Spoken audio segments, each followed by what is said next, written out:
Welcome back to the second installment of Midnight Movie Reviews.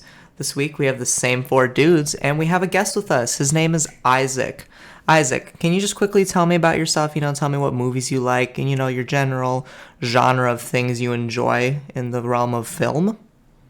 Yeah, well, pretty much. I kind of prefer a variety of films. Some of them, there's just a large variety. Like one of my favorite movies, Inception, focuses on some of the more obscure and technical details of movies. Mm-hmm. Yeah, but then also I kind of prefer some movies with mystery. Like if anyone has seen Studio Ghibli movies, specifically like Spirited Away or Howl's Moving Castle, they all have an aura of mystery, which just add to the feel of it. So also, you're just a good soundtrack is always nice. Oh yeah, great. So if I put a movie in front of you, you'd most likely enjoy it as long as it's not like Sharknado. Not necessarily. I kind of I like movies where they have a lot of. It needs to be not just a generic movie or good quality, good shooting, but I want a good story. If there's no good story there, then you lose me immediately. Mm-hmm. I want to be engaged because I have the attention span of a 4-year-old. So if it doesn't engage me, I'm on my phone playing some Clash. Nice. Oh yeah, okay. Definitely. Yeah. I would know that. Okay, so this week we watched Indiana Jones Raiders of the Lost Ark. Arguably one of the greatest Harrison Ford movies apart from Blade Runner and Star Wars, but this one's definitely up there. Just, what do you guys give me your quick thoughts on this movie? And just, the Harrison Ford-esque of it. So first off, I want to start out by saying I really love the introduction to this particular Indiana Jones movie.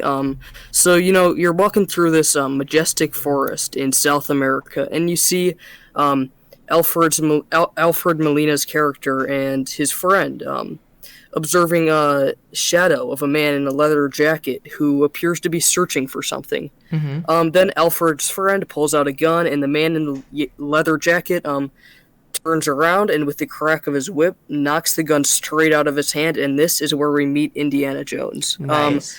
I would say this is easily one of my favorite character reveals of all time. Yeah. You should narrate an audiobook. Thank you, Luke. Yes, Luke. Please just be you read my life story for me, please. Yeah, what do you guys I couldn't have said that better. Yeah, it's just where you when you first see Indiana Jones, it summarizes so much of the character. Many movies try to have hours and hours of exposition just to get you to feel attached to the character, but immediately in this movie, that first scene, you get everything you need. You're already in. It's already that exciting. You're all hyped up. There's nothing more that needs to be done. It's perfect. Nice. Yeah, nice. I definitely agree with that. Well, before we get ahead of ourselves and before Adam starts asking any questions, I just want to quickly give a summary of the movie. This is kind of as dumbed down as I can get it. So here we go. Dr. Indiana Jones is hired by the U.S. government to find the Ark of the Covenant, which is still rumored to contain the original 10 Commandments. However, goons of the Third Reich are also searching for the Ark. Indy and his ex-lover Marion dodge many traps, bad guys, and snakes in an adventure that has them traveling the world. Take it away, Adam. All right. So first, let's just get a general idea. Did you guys like the movie? Did you not? Yeah, no, I definitely liked number ratings yet, just general opinions.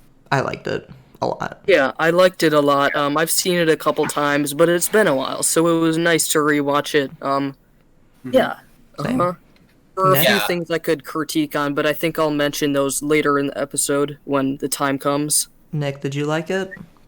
Yeah, I thought it was a good movie. Was it your first time? Or no? No. I watched it last summer, I think was the last time, so it was good to see it again. Well played, the characters really well, the directing and the music really helps build the movie, and I think it really adds to it. All right. So I didn't find it amazing, but it was a good, solid, classic movie, and I think that it was a solid movie. It wasn't mind blowing or anything, but it did a great job at being just a good classic adventure movie. Considering it's from 1981, it's still I think it holds up. my opinion. Yeah, definitely holds up. Yeah. Yeah, so this movie, even though it may not have been the best movie of all time, it's such a classic. You just can't go without seeing this. The characters are iconic. The soundtrack is iconic. It's very iconic, despite being incredibly campy. Very similar to Pulp Fiction with just the amount of gore and violence. Sometimes it gets a little overwhelming, but for the most part, it just adds to the feeling of it. Like, Indiana Jones would not be the same without all the campy, scenes where, spoilers, the guy's face burns off. Like, that's such an essential part of, like, filmmaking, you know? Yeah, I remember reading somewhere that they were like, yeah, that made the movie like an R rating. That was like super violent back then, even though obviously it doesn't look real now, but for the time, that was like something super gory. Yeah, I just want to. I was just gonna critique on one thing. There was one instance where the big muscular German guy was chopped up by the airplane blade when fighting with Indiana Jones, and that left blood all over the airplane windshield. And then the camera left and panned back like a couple seconds later, and then there was no body and no blood on the windshield. So well, they could have just done it with a real person, and then we could have, That was one mistake. I don't think it was one other thing that, okay, if I can add something, one thing that I also noticed that was very, mistakey too, was, that scene where Indiana Jones was in the truck, and he rammed some Nazis off the cliff. Yeah. The cliff was gone in the previous scene and in the next. Oh my god, we're just gonna be nitpicking here all night long. There were palm trees, like literally a second later, just palm. These are minor things. They don't really take away from the meaning of the movie. It's just little things that we noticed. It doesn't make it a bad movie by any means. Yeah, it just shows the age of the movie, if you know what I mean? Yeah. One more. So, like, when they were carrying Marion away in the basket, I find it hard to believe that, like, in the time that had cut away from them watching Indiana Jones, that they could have, like, switched it out. And, like, why would they have done that? Because I don't know. I don't understand their motivation for, like, allowing him to blow up the truck with their people on it to, like, think she was dead. Like, wouldn't he find that out eventually anyways? That whole scene just baffles me. Yeah, I completely agree. I mean, it was only done just to, like, add the suspense to me. You're like, oh no. But it was done pretty poorly, and it's like, when you think about it, there was really no reason for it, no true causation. Like, if you think about it. At first, yay, she's alive, but then you realize that's kind of stupid. Yeah. On this topic, go ahead, Adam. I feel like there's a better way that they could have, like, faked her death instead of doing it like that. Yeah. On this topic though, I feel like, we saw Marion in the truck, and the truck goes up in flames, and then a while later we see Marion alive and tied up in a tent, but we have no clue, like, how she's still living. And we also don't know why she's tied up in the tent. So I feel like we kind of got cheated a bit out of Marion's story, and I think the movie would have benefited from that added depth if they'd included that story. So it's truly a shame, I think, that we had to miss out on that. I don't know. Yeah. What do you guys think? Well, I mean, it's just like you can't put everything and then in a movie, because then you're gonna have it like 3.5 hours long. And honestly, I feel like the movie is like just the right length. Like, it's not too long, it's not too short. Like, I enjoyed like the length of the film, and like it was engaging for the most part. Yeah, I guess. I mean, I just feel like that would have been something really important, but I agree. It would have been like one scene. Actually, some random movie trivia for all you trivia people out there. I heard that that scene where the guy has a sword and he's trying to duel Indiana Jones, they were actually going to have that sword guy do a full-on duel. It was going to be all intense and cool, but they ran out of time and stuff, so they weren't actually able to have the full fight. So they just killed him off immediately. Oh, I mean, that was some good comedy in that movie. I don't know. That makes me laugh like every time I see it. It's just like, don't bring a knife to a gunfight. I saw like a meme of that scene where it was like a sort of portrayal of like the world, how it was like third world countries, the guy with the sword, then Indiana Jones is like the Western world, and he comes and just shoots him. Okay, well, let's move into our next question, Adam. So this one should be a quick one. Did you guys have any issues with the acting at any moments here? No, I mean, I thought the acting was like pretty solid. I think, you have really good actors like Harrison Ford, and everyone just said and talked and like acted like as they, everything felt pretty natural for the most part. Like communication between characters felt really good. No one felt like they didn't want to be there. You know what I mean? Everyone felt as if they were like happy, like on set. I mean, like everyone like enjoyed themselves. Everyone looked like they had a good time filming. Yeah, they seemed like it was a good time. Must have been a really fun movie to film. Mhm. Yeah. But yeah, I thought the acting was pretty good though. Yeah, definitely. A couple of like the German officers, like they didn't really have much stuff, but like I think they didn't really need it. But Yeah. Speaking of like the German officers and stuff, something that I felt was just like that like made the movie in like the most like minuscule way is like when they're talking to Rene, the French scientist, they speak English because that guy speaks English to Indiana Jones. So the Germans talk English to him, but when they're not speaking English, they're actually speaking German. It's not like they're all like, you know what I mean, like English speaking characters unless it's necessary. Like in the background, you'll hear them speaking German. Like normally you'll hear them speaking German when they're talking to each other, and it's not like super relevant to the plot. That's what I thought was just like so cool. Yeah, I mean, it makes it feel more like realistic, definitely. Yeah. All right, I thought so was kind of sorry for this interruption, but I guess this was probably just a restriction based on the time, but they really kind of had to make the Nazis seem evil, but not because of like what they did, in real life. But just rather from other random actions, like, oh, let's murder the girl for no reason or burn her face. Mm-hmm. Like it wasn't. They didn't try to establish that Nazis were evil because they're trying to take over the world or something, and they're trying to commit genocide because probably too much for a movie. But also, this is like 1936 before like any like major stuff is happening in the world. Yeah. There was some stuff. There was actually definitely stuff then. But not You like mean super Yeah, Nazi that's stuff. for, I Oh feel my like God. that's something you need to Remilitarization of their establish. island. All right, so characters now. What did you guys think about the characters in this movie? Was there anything that stood out to you?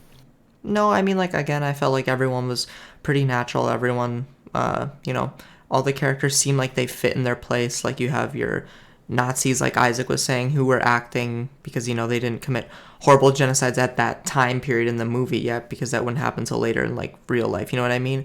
But everyone was still, all the characters felt like they fit in their place. And that's what I personally think. Yeah, I think like not a lot of the characters in this movie really had much depth. They were like sort of one-faceted. Yeah, characters. like you knew exactly who they were, like within like 2 minutes. I mean, I thought Spielberg did a really good job in the beginning, sort of establishing the character depth of Indiana Jones, where and this would be when Indiana Jones was he nearly escaped the tribe in the forest, and he hops into the plane in the river, and we see that he's like freaking out over the snake, and it just before this we think that he's this like awesome untouchable superhero type character, but now we see that he's more vulnerable and more human. And I think it's really nice. And in addition in the next scene, we see him teaching, and then afterwards we get to see his true passion, archaeology, and why exactly he wants to collect these items. And you can see he's passionate about what he does, and he's not just an invincible hero who walks around with a whip and shoots a gun. Luke, I have a question for you on the first part of what you said. Yeah, go ahead. So, Luke, do you think that like the snake, that whole little gag thing, was like more meant to humanize them, or just make like a joke later in the movie and later in like this whole like movie series? I mean, I think it kind of did both. I mean, we like as you were saying, we saw later in the movie that the pit with snakes in it, and he was like, oh god, snakes. So I think it it kind of did both things. It humanized him, which made him more relatable to the audience, and it also kind of Just made a made that joke. next scene later in the movie kind of ironic, and it was kind of cool. Yeah. Like Agreed. I think the characters, there's not really any growth or change between them. Maybe Indiana Jones and Marion's relationship, there is some change there, but I think the characters themselves, there isn't really any growth or change, but they establish them really well, like Luke was saying. Yeah, Mhm. and obviously since this movie Raiders of the Lost Ark fits into a greater trilogy, they have like more time to develop it. Like even if it's like slowly like more than we expect, like there's some character building going on here. Yeah, definitely agreed. Because just like in Star Wars, they didn't establish Han's entire character in the first movie. Like in the first movie, he was kind of just seems like a douchebag, and in the end, he kind of had a bit of a redemption, but not truly until the second and the third movie, Episode 5 and 6, Yeah. specifically. But also, one thing I wanted to say just about like humanizing characters, the French archaeologist Indiana's rival. One thing I kind of liked about him was the contrast between him and like the Nazis. He immediately kind of said, "Well, I'm not doing this for myself. What I actually want is I'm just using this deal with the Nazis to get to the Ark, and then once I have the Ark, I can use it and do what I need to do with it. Then I don't need it anymore because I've already done what I needed to do with it." So it's not. It kind of contrasts between how he is just completely evil, serving the Nazis for how he's kind of almost an independent mercenary kind of person. So yeah, it was very interesting, in my opinion, how the French archaeologist was actually nice to Miriam, unlike all their Nazis. I mean, it wasn't super nice, he still kind of kidnapped her and stuff, but it was better than the Nazis who just, gonna burn her face off and just throw her into the snake pit. So it actually kind of led up to almost what I thought would be a redemption arc, where just like Lando Calrissian in Episode 5 of Star Wars, he would actually make a comeback, and rather than helping the Nazis, he would turn against the Nazis in order to save the girl, because he doesn't actually care about the Fuhrer. He doesn't like the Nazis. He just is doing this for his own benefit, and he actually did like the girl. Yeah. Yeah. And I also like how they sort of like throw you into the whole conflict between Indiana Jones and the French guy. How it's like they had tons of adventures before this, and they were already established rivals, and sort of like halfway through a series, like it creates a sense of like a history between them. I liked how they did that instead of just being like introduced to each other for the first time. Mm-hmm. Yeah, it created a good like character dynamic like throughout the entire movie. Like you said, Adam, like they already knew each other. It's already established that this isn't like Indiana's first rodeo and it isn't Renee's first rodeo.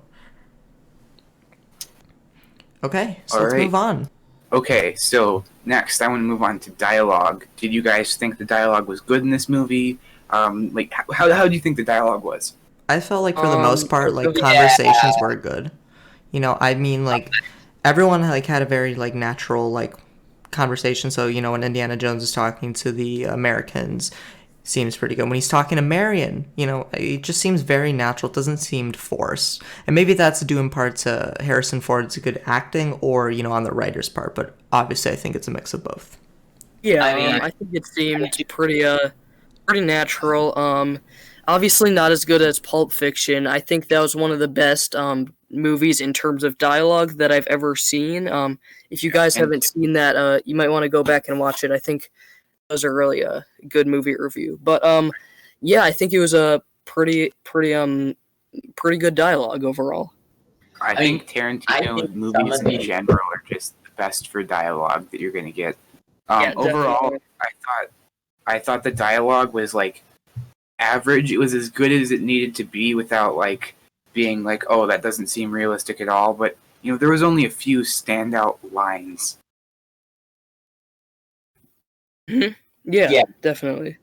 And I think, like, of course, this dialogue wasn't like as anywhere near comparable to like the first three Star Wars movies. But it did have some aspects of a little bit of like campy, dialogue. Some of it I can't pick up really much in particular, but there were some scenes where the dialogue wasn't really the top notch, but it was okay because Indiana Jones wasn't about the deep, overarching plot and all that intense dialogue. It's more about it's like the action, It's like a feel good movie, a fun, because like Nazi bopping movie, Because when one person thinks of Indiana Jones, I don't specifically think of. I remember this scene when these two people were talking. It's more like, oh my gosh, I remember that sequence when Indiana Jones went under the car and when he did the plane scene. Like that's what you remember out of these movies. Yeah, when the guy's face turned off. Yay! I think the dialogue, I think it works for this type of movie. I think that's what we're all trying to say. I mean, earlier Isaac said it's not comparable to the Star Wars dialogue. I have to disagree. Like, in fact, it was written by the same person, by George Lucas. So, honestly, it's the same tier of dialogue to me. Nick, what do you think about it? What? Sorry. Is it okay if I just quickly say something? No. Oh, okay. I'm just kidding. Go ahead. I know. Okay. No, I'm not comparing it to the.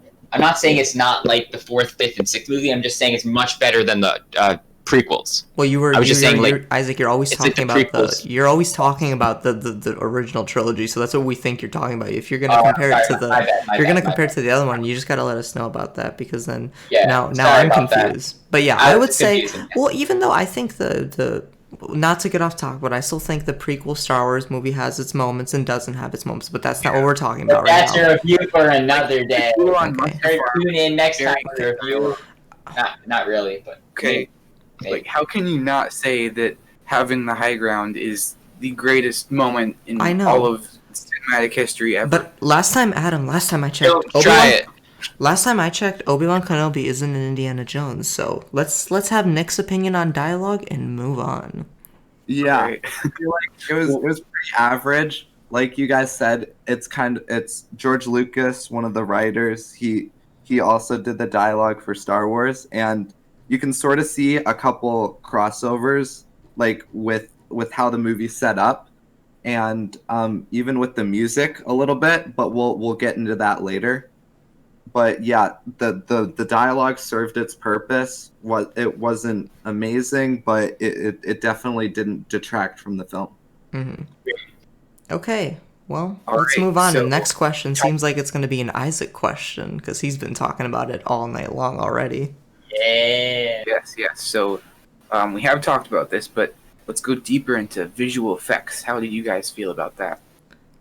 Okay, so since it's not a question, I get to go first because of course. So the visual effects, they were very campy, but that's not actually a bad thing in my opinion. Like that face burning off scene, that's one of them. I think that was pretty funny, Like not by nowadays standards, it's pretty bad, but it's not so bad to a point where it's cringe. Rather, it's funny. And it's just like it adds that campiness. It's like so over the top, so bloody. At some point. But like Isaac, but like imagine as if you were seeing it like this. It's opening night for Indiana Jones Raiders of the Lost Ark in 1981. How would you like feel about seeing that? Like what would be running through your mind? I would feel that it was one of the best movies of the time. But I think we don't have to review it by the times of the past. We should review it by how it stands over time. Yeah. And how it ages. And despite the visual effects not quote-unquote aging well, I would still say they aged well just because it went from good to bad to campy. And now in the camp area, it's actually What do you mean by campy, just for the viewers? If you've ever seen, like, the prequels, I guess, we keep referencing back to them, so why not? There are a lot of, like, really over-the-top, over-dramatized scenes, like especially Palpatine. Like Star Trek, the original series. Yes, yeah, like that. It's like over the top. Oh yeah, like when Kirk, he's like, no. Like that's kind of what I'm referring to when I say campy. A little over the top, but good. Mm-hmm. Okay. So Luke, what do you think on the VFX? Did you like it? Did you hate it? I mean, just I liked it. I did mention the part. There were a couple instances we mentioned earlier where they could have done a little bit of a better job, but I mean overall it was good, not top notch, but I think it did what it needed to do. mm-hmm. Oh, Yeah. I got something to say about this. With one of like the big things I remember, like visual effects wise, like I don't know if you'd agree with this, but I really liked when he goes on the plane and it has the little red line crossing Oh over the yeah, that ocean. was cool. That's always my favorite part of these Indiana Jones movie when they do that style of sequence. That's so I good. love That kind of brings a whole new like vibe to the movie. That it's like, yep, that's an Indiana Jones movie. Yeah, it's Yeah. very iconic. hmm Okay, let's All move right, on. so pacing. Do you think this movie was paced well? Yeah, I think the movie was. I mean, it wasn't like obviously the most well-paced movie in the world, but I still think for what it is, I felt like it was paced really well. I was engaged 95% of the time in this film. It's not horribly long. Let me quickly look at how long this movie is, just so I know.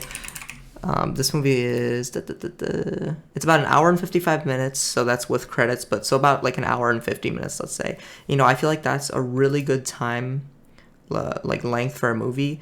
Like I said before, I was engaged, and everything had the right amount of time per each sequence, and I didn't get bored. Yeah, I think the movie was paced well for the audience, but I think that did lead to some scenes that were cut out.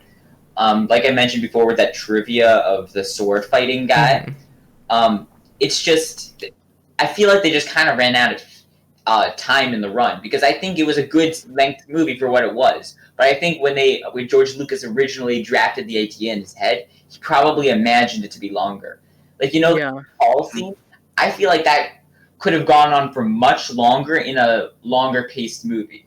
Like, I'm not sure if any of you have seen this, but if you know Doctor Strange, he has like a Nepal scene where he goes to Nepal and like meets the mystic people, and he goes through the mind warp and stuff. Kind of some minor spoilers there. I'm not going to spoil too much of that, but I don't think spoilers are a big deal on this podcast. Yeah. I mean, we haven't reviewed that movie yet, so it's a good watch, Doctor Strange.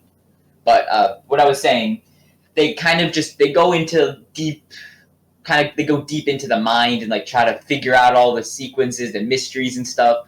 But in this movie, it's like, oh, he got to the girl's drinking. They established her character very well, in my opinion, by having her be able to beat the old guy in drinking. But then they immediately like find the medallion. It's not like, oh, where could the medallion be? Like thinking about the clues of her great grandparents or stuff. What was their clues? It was just, oh, it's there. And in my opinion, I think what you're saying, I think that was really I think that was a good thing, because it really works for this type of movie. Otherwise, if it had been some deep path to finding the medallion and stuff, audience might have gotten bored a bit. And this Indiana Jones movies, they're not the type of movie to bore you, and they should never be. They keep you on the edge of your seat the whole time, and I think the pacing was pretty much perfect. Agreed. Actually, that's kind of what I was going to finish with. I was going to say, with that long pacing, I mean, by not having a long search for the medallion, I think that was good. But I think when George Lucas had the movie in mind, he kind of imagined a longer search for it. But I think it was perfect, the pacing. That's what I was going to finish with. Yeah, I agree with that. Okay, I disagree with both of you. I think that the story of finding the medallion should have been told. I think that overall, the story that everyone behind the movie, what the story that they wanted to tell, that's the definite answer to like how the story should be told. But for me personally, I would have enjoyed more if they found the medallion in the movie, or at least had a flashback to it, or maybe even a couple lines exchanged between Indiana and Marion, being like, oh yeah, my father's medallion that he found 30 years ago in this place, because it's kind of a plot hole because they don't mention it at all. They're just like, oh yeah, your father's medallion. Yeah, I Just will like admit appears there and has was these some magical powers. have been some plot holes throughout the movie. As I was saying before, like we didn't get to see much of Marion's story at all. And yeah, there were a couple plot holes, but that didn't really make it a bad movie. It did take did. away from it, I'll admit, but I think the pacing that doesn't change the fact that it was a good, suspenseful, solid movie with good pacing, I'd say. Yeah, The pacing actually, was fast, and I think like adding a half hour because it was only a 2 hour movie. I think adding a half hour to just sort of explain some of these things that we yeah, talked like the about medallion part. would That be could bad. work. I kind of disagree with you there because back in the 80s, I really don't think they would have had something that long because they don't really have many long movies because today it's perfectly acceptable. Like you've got your Avengers Endgame, like that movie ran like forever, but like for this movie, I thought the length was good and I don't think they really would have had time to go do like the whole medallion search you were talking about, and I think it completely would have changed the movie, and it may have like maybe ruined it in my opinion. Okay, Nick, I'm going to fully disagree with you there. I think that today movies are a lot faster paced and a lot shorter because people did complain about Endgame. Not that I really cared, but a lot of people did. And I think earlier than the 80s, there were a lot of longer, slower paced movies. Maybe not necessarily in the 80s, but like The Godfather's like 3 hours long, 3.5 Yeah. maybe. And it was a really slow paced movie, but it was a really good movie. And I don't necessarily think that audiences in the 80s would have cared if it was a 2.5 hour movie. If it was already 3 hours and they were moving it to 3.5, maybe they'd go a little bit over edge. But for 2.5 hours, nobody would have cared. It was already pretty fast. Okay. Just one thing I wanted to say about what you were saying before, Adam. Especially about like how they should have gone through like that extra 30 minutes for the medallion. I would say in any other movie, yes. And if this was a Star Wars movie, if this was a Doctor Strange, a Marvel movie, any other movie, yes. But because it's Indiana Jones, it's all about that campy, over the top action, just action and action, and just I didn't all feel that like the action was over the top though, Isaac. I don't know what you're getting on about this. Like the fight scenes were normal, the action was normal. There's only like a couple of parts where like there was like over the top in like a good way. Like yeah. I mean, honestly, what does that even mean though? I think it was perfect. I think like Same. really I'm like the on this with Adam. Kind of like cheesy, campy, where like the scenes where he was like talking to Mary and he's like, "Oh, it doesn't hurt here. Kiss me on my eyebrow." Like, Yeah, That's not that over was the very top. That's campy, just like weird like man and woman dynamics. Yeah. Okay. I don't know. Okay, Adam. Alright, Well, so move us that was like on. the bad dialogue stuff. So we already just kind of talked about this with like the supposed extra 30 minutes they could have had, but how did you guys feel about plot structure? How is the story told? I thought the story was told pretty well. I don't know about you guys, but again, I fully understood, and like this time I wasn't like kind of like reading along with it, like on my phone just to make sure like I was getting everything. Like I've seen this movie before, and I didn't even have to do it the first time I watched it. But plot was really good. I really enjoyed the story. Like if I was reading this in a book, I still think I would have enjoyed it, even if there wasn't like action. Like even though the story isn't like Pulp Fiction like we watched last week and which we did an episode on last week. Go watch it. Yeah, go watch it. I thought the story was really interesting and it was really unique for the time too. I think I already expressed my opinion on this previously, but like I said, Indiana Jones is not known for its amazing plot, though its plot does the right job. It's known for its overall, action. So I think the plot did perfectly what it needed to do, nothing more, nothing less, and I think it created a good movie. Mm-hmm. I mean, okay, I'll disagree with that. I think honestly the plot was really unique, and I think that that's part of the draw. You can have action, but there has to be some sort of plot backing up that action to make it interesting. If you don't care about the characters or like what they're fighting for, the action's kind of stupid, and that's where like Fast and Furious movies fail. They have some pretty good action scenes, but the story is absolute garbage and the characters are absolute garbage, so it's pointless. But with Indiana Jones, there's like sort of the mysticism of the Ark, and what could it be? Who's going to find it first? And that's why you care about the action. That's why you sort of want to see what happens, and that's why it wows you as much as it does. Yeah, I very much agree with that, Adam. I couldn't have said that any better than you did. Actually, yeah, I just want to say I'm not saying that the plot was bad by any means. I was saying the plot did its job enough. It was unique enough, cool enough to captivate them and have the good action movie to follow. Well, but where I disagree with you though is if there was like the plot that it had and the action that it had, but like you took away the plot and just had some other plot, it wouldn't have been this movie that's a classic or recognized today. But if you had the plot and you took away the action and like maybe had some different action or like just not as much, I think it'd still be recognized today and people would still enjoy it today. I think both elements add a lot to it, but I think overall the plot's more important. You know what? I think it's good that we have disagreement. I think it's completely fine that we disagree on this. Yeah. It's good. Anyone else want to speak on that, or next question? I have something good to say. I think, yeah. All right. I really like how sort of the movie starts to get going.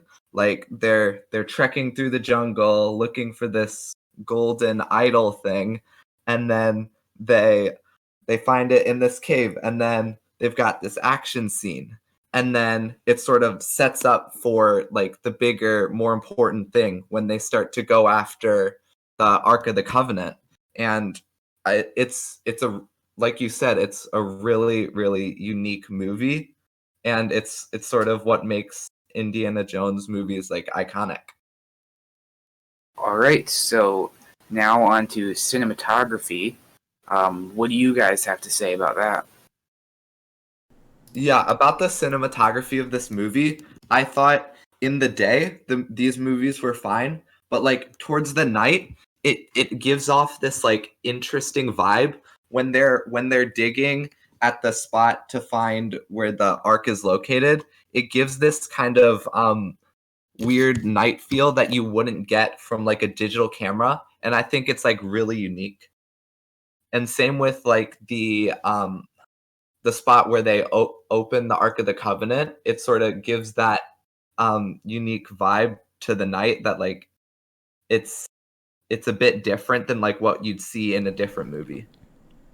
Yeah, I'd agree with you, Nick. Like this movie definitely had its unique things, and I'm pretty sure since this isn't the time where they're inventing new like film things like dollies and stuff like that help them like have steady shots. And, I felt like the camera work in this movie was like pretty good. I mean, it's again nothing crazy special, but like in certain action scenes, where you're just flipping between wide angle and close up shots, I felt like it was like really. I just felt like it was really nice, being as it was. And I like movies shot on film. They just look a lot more natural. The colors feel a lot more real. It actually feels like you're there. Like the color of the sand is like actually color of the sand, not like a digital recreation of it. Yeah. I was gonna say about the action scenes.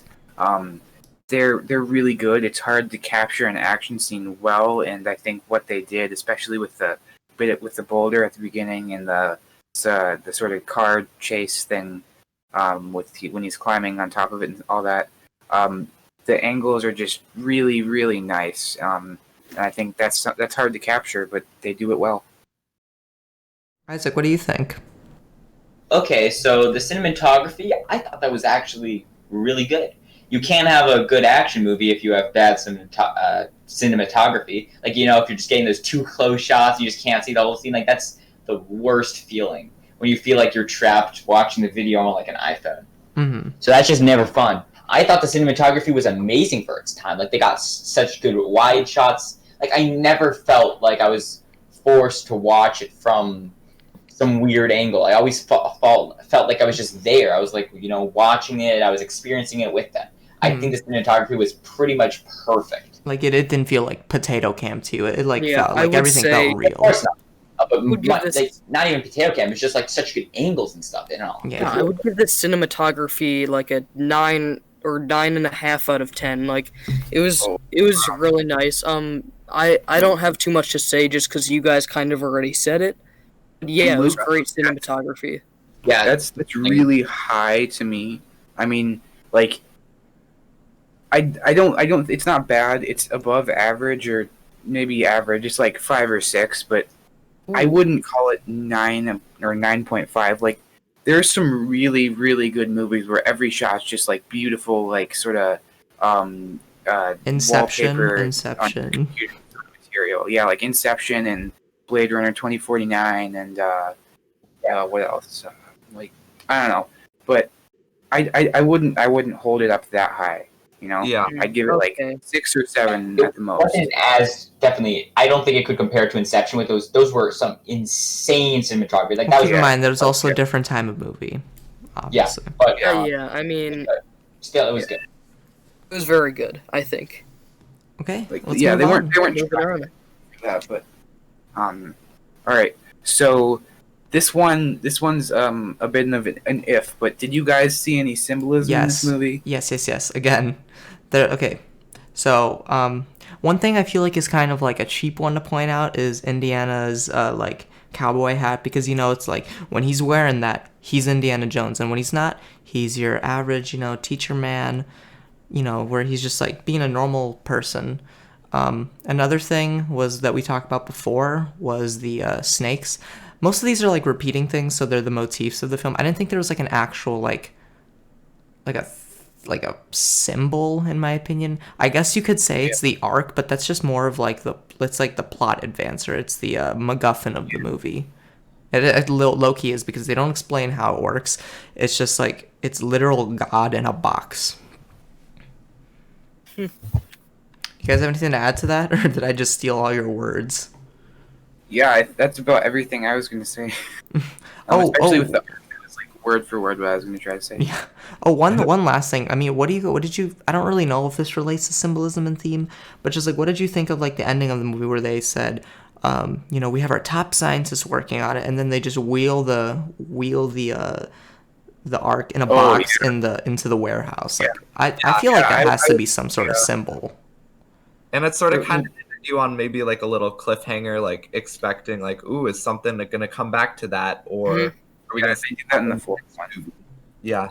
But we don't talk about the fourth one, but they do that in the fourth one. Yeah, That's they do. kind of the box breaks open and you see it, but they don't like do anything. Like Yeah, I actually haven't seen the fourth one. I've heard it's not really as good as the others. Shia LaBeouf. It's actually kind of hilarious because at the end they're like, Really? have, like an alien spaceship come out of the pyramid, and it's like, oh come on guys, really? It's like the very cringe. Yeah. But I was gonna say something. Oh yeah, I didn't think about that like as more of like a theme or a symbol, but I like at the end with when they put it into the warehouse. But I thought it was more of like comedic relief, because they were like, oh, we have our top scientists working on it, and like literal next shot is them like wheeling it into a warehouse with a million other crates just like it. Yeah, and adding on to that, I think there were many instances of just little slight comedies like that. Also, I like one of the funniest moments in the movie. It wasn't like laugh out loud or anything, but it was just kind of a nice thing to have. Was when I forgot his name, but Indiana's Egyptian friend that was with him in Egypt, and he Salah. looked. Yeah, Salah, that's his name, and he looked down the pit and he was like, "Why does the floor move?" And that was just like, I thought that was a really funny line there. Yeah, and like that where he was like, "Oh, snakes! Why did it have to be snakes?" Like, I didn't think that was a like iconic line or anything, but like that was one of the only lines in this movie that like I remembered word for word, and I like said it out loud as he was saying it, and I was like, big brain moment for me. Yeah, like you wouldn't think that a super action movie like this would have its iconic lines like Pulp Fiction would, but it does have its moments, and I like that. All right, so we kind of tackled symbolism and themes together there. So let's move on to some more film-specific questions instead of like overall stuff. What do you guys think about Steven Spielberg? I love Steven Spielberg, if we're just talking like him in general, I love his movies that he makes. I love Jaws, you know. Um, I just feel like this movie, he directed it really well. You know, he also kind of like everyone else has their own unique film style. I don't really know exactly what it is, but like you can obviously tell like he's one of the OGs. He has the setting stone for like what good filmmaking is. Like if you follow what I'm saying. Yeah, like he doesn't make like super like pushing the limits, amazing, mind-blowing movies, but he makes like classics, things that everybody watches. Well, Like I feel like Jaws I and actually, Jurassic Park are like the pushing Jurassic Park especially because that had like amazing like animatronics and stuff like that for the you know what? dinosaurs. I'd actually like to say I very much disagree. I think Steven Spielberg was one of the, is one of the best directors of all time. We I never don't think said he there, wasn't. no, but Adam, you were saying like how he's not like the top of the top, but directs good classic movies. But I think he's pretty much the best of the best. I don't think you can get any better than him. Hmm. I think he is pretty much the best director. If I had a movie and I wanted it to be directed, I would get Steven Spielberg. Yeah, I mean, he does a lot of movies, and he does them well, and I think that's really good. yeah, I mean he It's not does just movies that, well. Like I just think Saving he Private does Ryan and well. Schindler's List are like very good movies, but like Yes. for the most part, he doesn't like do like super out of the box, like really makes you think sort of stuff. You know? And also, like, mean, his I film still style like isn't, like, super out of the box. I mean, it's just, like, straightforward movie. It's not like Quentin Tarantino where he has his own, like, real, like, super personal style where if you didn't see the name of the movie, you could be like, oh, this is a Tarantino or this is a Scorsese or this is a Hitchcock film, You would know, like, but this one... I would disagree again. I think his movies are iconic in a special way. It's like his movies are iconic when you see a really good movie that's just kind of it feels normal, I guess. If you feel a really good normal movie, you know it's Steven Spielberg. Like Yeah, it's just we're not doubting it's not that. just that. It's not just that. It's like Steven Spielberg. The only people I would say like even could compare to him are like the directors of Sixth Sense. But that's about it. I would say probably the best director ever. Very good. I'm just gonna disagree. Like I love his work. I love so many of his movies, but I wouldn't put him above like Stanley Kubrick or Quentin Tarantino again. He's like he does really good at so many movies, and he does such a variety of things and excels in all of them. But he just doesn't. He usually doesn't cross that line from great to amazing, and that's not a bad thing. Again, he makes plenty of 8 out of 10, 7 out of 10 movies, and like much to the contrary of what the American school system would make us think, 6, 7s, and 8s aren't bad. Yeah.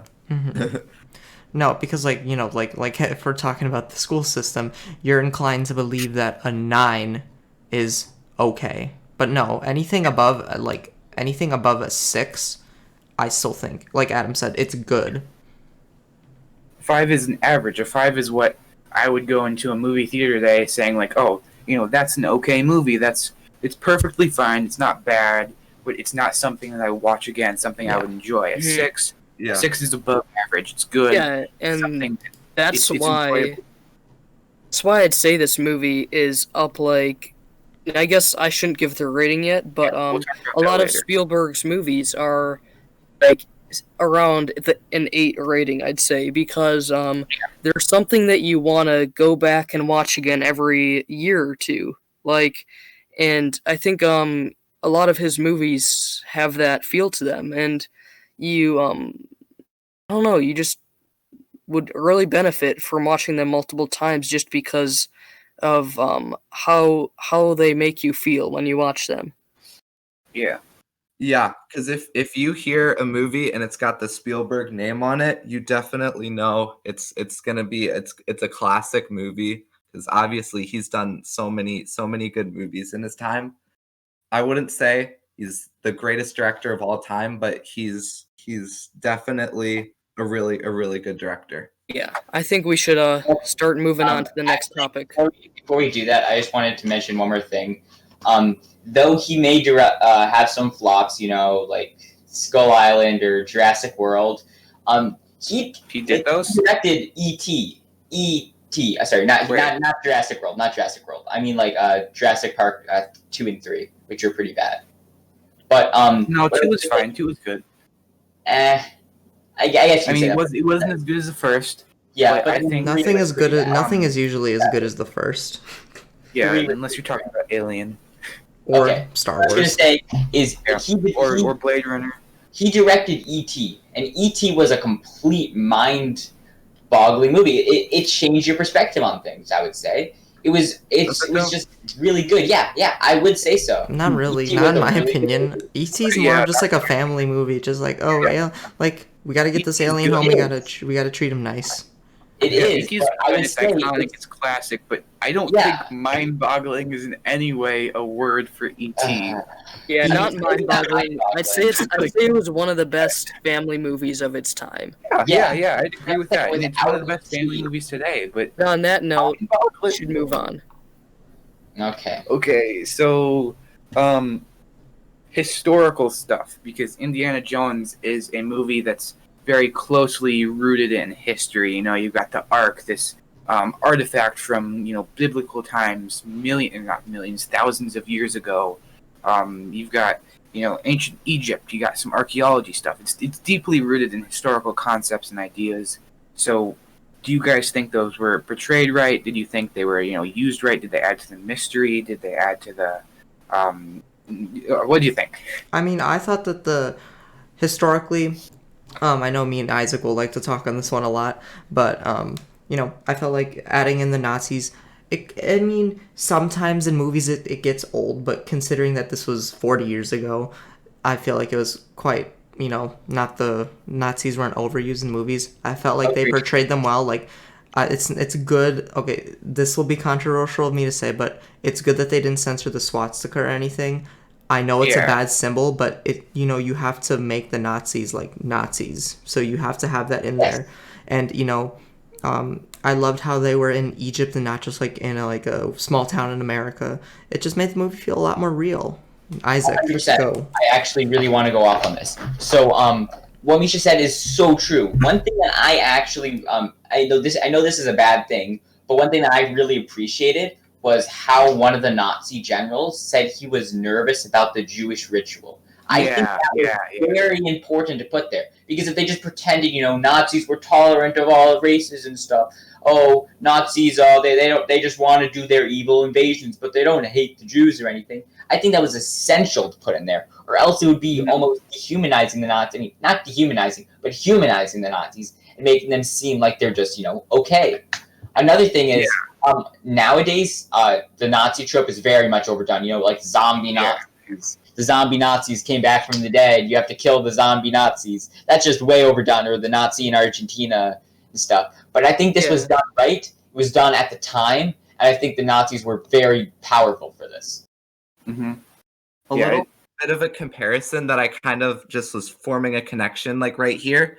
I feel like if any of you have seen the movie The Sound of Music, like I feel like it was kind of like how the Nazis were a little bit portrayed in that movie. So it was like it wasn't like complete over the top like like Nazis were terrible and they're obviously not it's not good. Jojo Rabbit level of just like every 5 seconds, Hail Hitler, Hail Hitler. They're acting as if they would be in real life, or as real as they could portray them to be. Yeah, I don't think the Nazis were like over portrayed or anything. I think Spielberg did a really nice job of just having them naturally fit into the plot, and I think he did a pretty good job of that. Yeah, and another movie. I know Nick's comparison was good, but another movie before we move on that I want to make a comparison to is Inglourious Bastards. I think that the Nazis were portrayed pretty much the same in that movie as well. where they weren't like the actual embodiment of evil. They were still the bad guys. They were still evil, but they didn't go too far, and they didn't go like insane, like just absolutely destroying everyone. Everywhere, just trying to just do bad shit for the sake of it. Next question.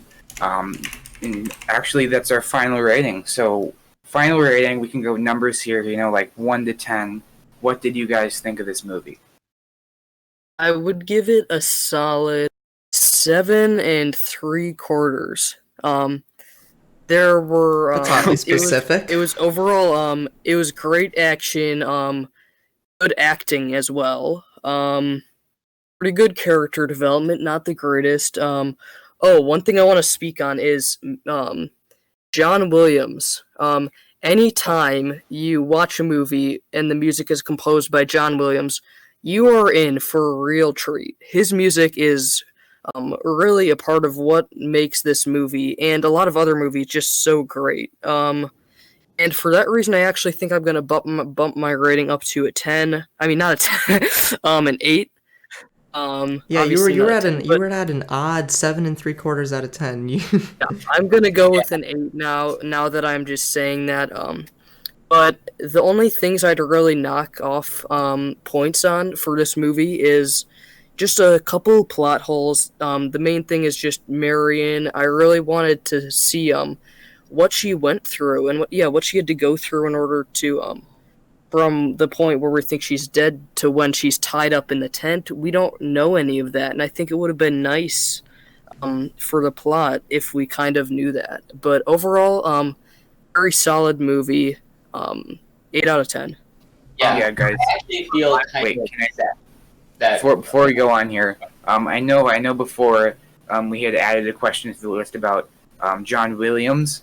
I'm sorry, I forgot to write that down, and I was just reading off the list, so I didn't remember it. But let's talk about him for a bit before we do our final ratings, like Luke did. I've got something really good to say about that.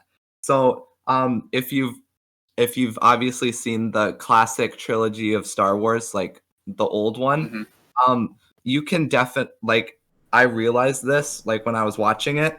Whenever you hear Marion and Indiana Jones, whenever they're having a little moment or something, you can hear the same music that goes on with Han and Leia in the Star Wars. Yeah, I felt that.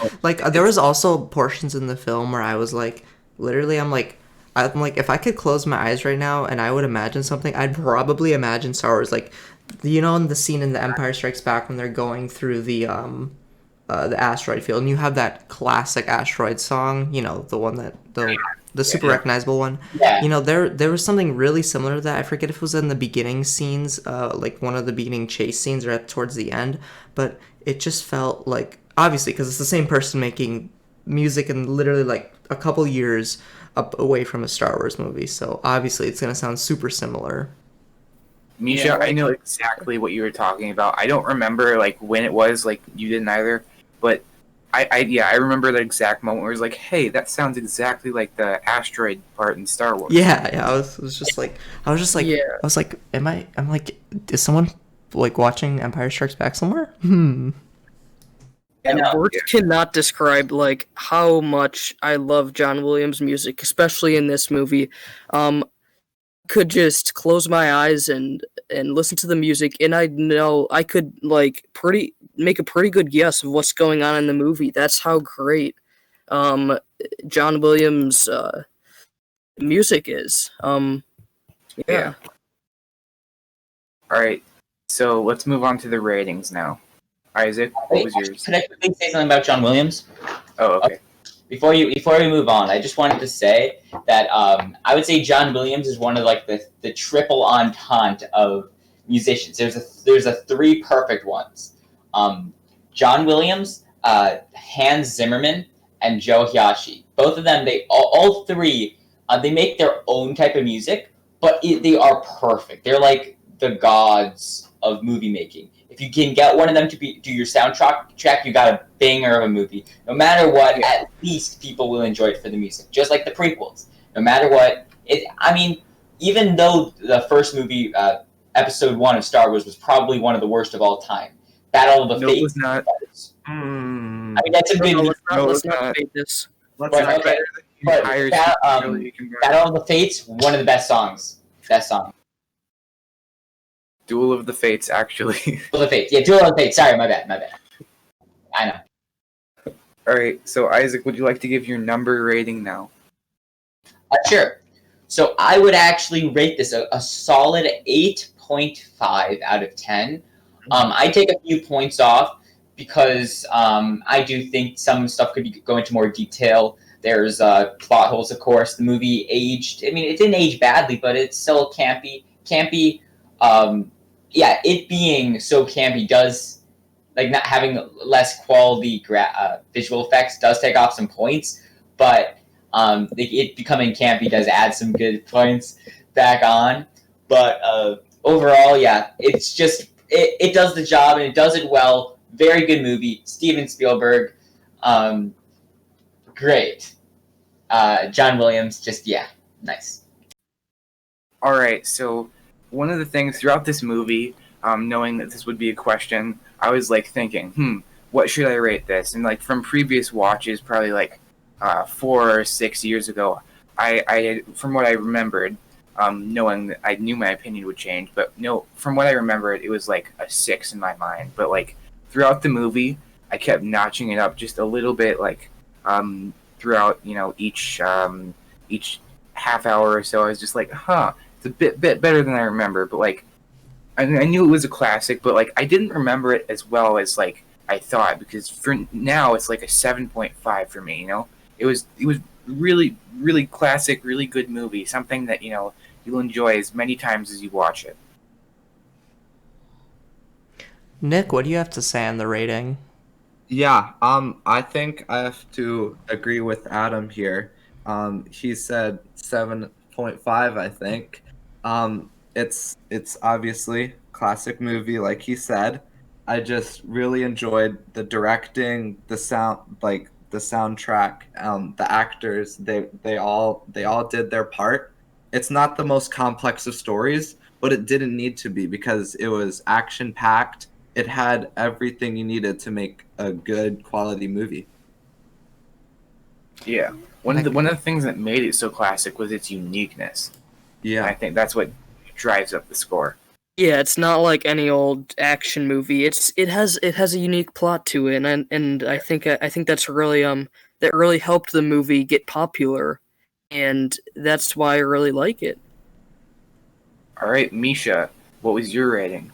I'm gonna have to kind of shy away from what everyone else said, and I'm gonna give it, well, not really shying away, but it's really in the same ballpark as everyone. I'd probably give it like an 8 out of 10. When I was watching it, again, I kind of forgot a little bit of what happened from previous watches, but it still kept me engaged. I still really enjoyed the story. I still love the action, even though it's like you can tell when some punches are fake, and but I still love this movie. And I still think it's a classic. And obviously, I think it's the best Indiana Jones film. You can disagree with me on that one, but 8 out of 10. Yeah, I would actually have to say it's the best Indiana Jones film as well. I couldn't agree with you more on that. Mm-hmm. I'm gonna say by just a little tiny bit, The Last Crusade beats it for me. I can but respect that, Adam. I love this movie, but Last Crusade's a bit better. All right, time to move on. Misha, will you do the outro? Of course. Okay, everybody, thank you for watching the second episode of Midnight Movie Reviews. Just as a recap, if you didn't know, we watched Indiana Jones Raiders of the Lost Ark. Thank you for listening, and this is good night from us. Good night. Have One more. guys. Good night.